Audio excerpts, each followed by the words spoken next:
Hai, Assalamualaikum semua. Bersama saya Cikgu Ada. So, hari ini saya akan terangkan tentang subtopik 2.3.5 menganalisis elemen sistem elektrik pada gadget yang akan dihasilkan dalam bab aplikasi teknologi RBT tingkatan 2. Dalam penghasilan sesuatu gadget yang melibatkan litar elektrik, aktiviti analisis perlu dilakukan pada sistem elektrik yang terdiri daripada sumber, medium, beban dan kawalan bagi menentukan sama ada adakah litar elektrik yang digunakan pada gadget tersebut sesuai ataupun tidak. Sebelum itu, apa kata kita ketahui dahulu jenis-jenis litar elektrik. Terdapat 3 jenis litar elektrik iaitu litar siri, litar selari dan juga litar siri selari. Kita mulakan dengan litar siri. Litar siri adalah litar yang mempunyai satu laluan arus sahaja. Lihat gambar yang dipaparkan. Keempat-empat mentol disambung pada laluan arus yang sama. Dan apabila mentol-mentol ini berkongsi arus, mentol yang menyala adalah dalam keadaan yang malam. Dan jika salah satu mentol tidak menyala, yang lain turut tidak menyala. Kita teruskan dengan litar selari. Litar selari adalah litar yang mempunyai lintasan arus lebih daripada satu.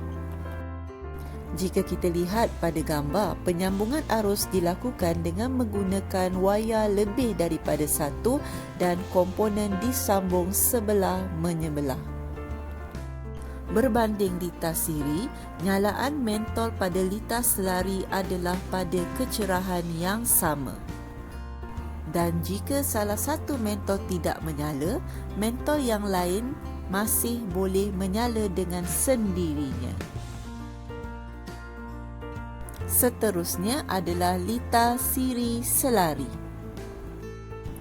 Litar siri selari pula adalah litar yang menggabungkan kedua-dua litar siri dan juga litar selari.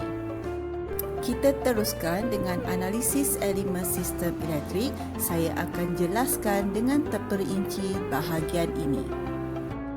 Saya akan teruskan dengan kita menganalisis litar elektrik yang terdapat pada gadget elektrik yang hendak kita letakkan pada almari pakaian. Ini sebagai contoh.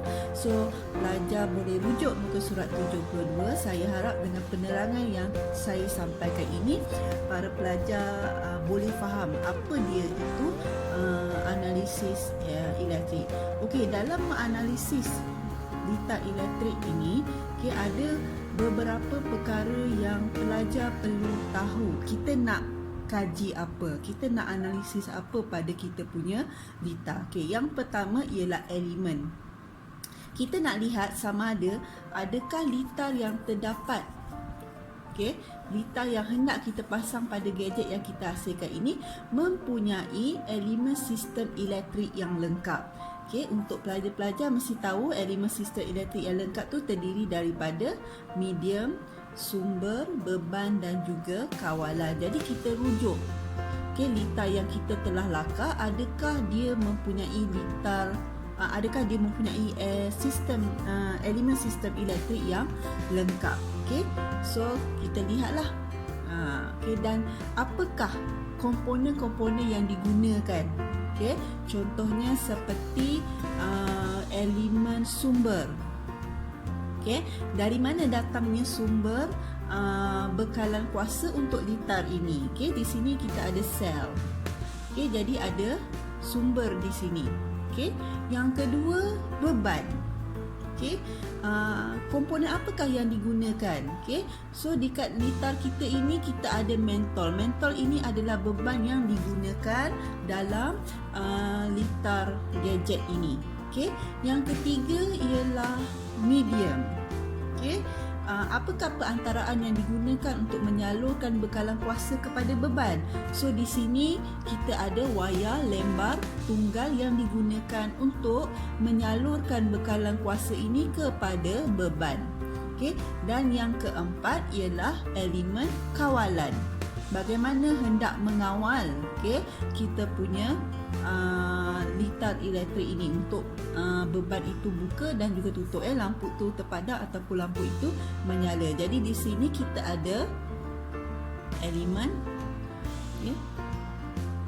kawalan di sini, kita menggunakan switch mikro pada kita punya litar elektrik. Jadi di sini secara keseluruhannya kita dapati litar ini mempunyai elemen sistem elektrik yang lengkap. Yang kedua, kita kena tentukan berapakah bilangan komponen-komponen yang terdapat pada litar kita. Jika di sini kita lihat, kita ada pakai 2 bateri yang bersaiz AA. Kita ada 1 switch mikro. Kita ada 4 mentol dan juga wayar lebar tunggal yang kita gunakan dalam litar ini. Baiklah, seterusnya kita menganalisis, kita melakukan pengiraan parameter kepada komponen-komponen yang kita gunakan. Contohnya seperti bateri di sini, yang bersaiz AA. Kita kena kira berapakah jumlah voltan bateri yang kita gunakan pada litar ini.